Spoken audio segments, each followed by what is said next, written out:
In the previous episode, we learned 8 parts of speech. Now we'll learn each part in detail, beginning with nouns. Nouns are names of things or ideas. There are many ways to categorize nouns. One way is to divide them into proper nouns and common nouns. Proper nouns are names of unique singular objects, like Napoleon and Nanhi Burns. By contrast, common nouns are names of generic things, like person or people. Grammar rules relating to the use of common nouns are far more complex than those of proper nouns. So let's begin with the rules for proper nouns. Proper nouns always start with a capital letter. Proper nouns already have definite specific things the names mention. We know which thing we're talking about with a proper noun. For this reason, proper nouns can be used by themselves without any noun markers, that is, determiners. Proper nouns, however, can be used with determiners like a, an, and the, and they can be used in plural forms.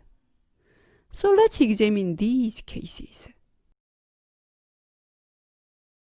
Proper nouns with the. While proper nouns normally do not require the definite article the, there are exceptions to this rule. Often, whether the is needed or not depends on established custom. For example, while Korea and Japan are not used with the is needed with these names: the United Kingdom, the United States. Regarding university names, the is not used when university comes at the end, but the is used when university comes at the beginning.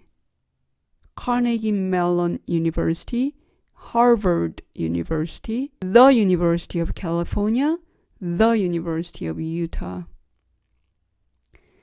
Magazine names also have the Washington Post, The Economist.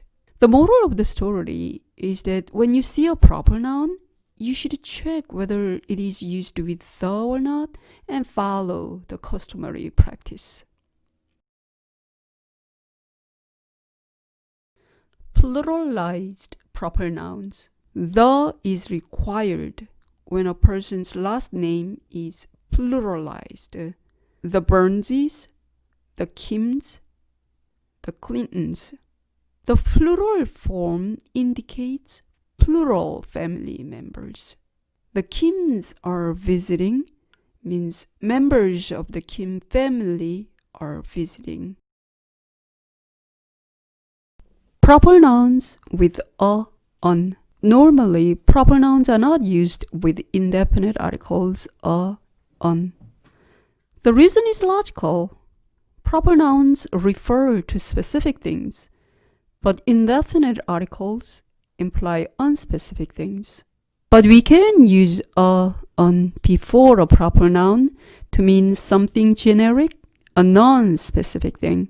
This means that when a proper noun is used with a, an, the proper noun refers to something other than unique singular thing. When a proper noun is used with a well-known figure, it could mean the well-known quality of the person or something the person created. For instance, you can say a Shakespeare to mean a great writer, and a Picasso to mean a painting by Picasso.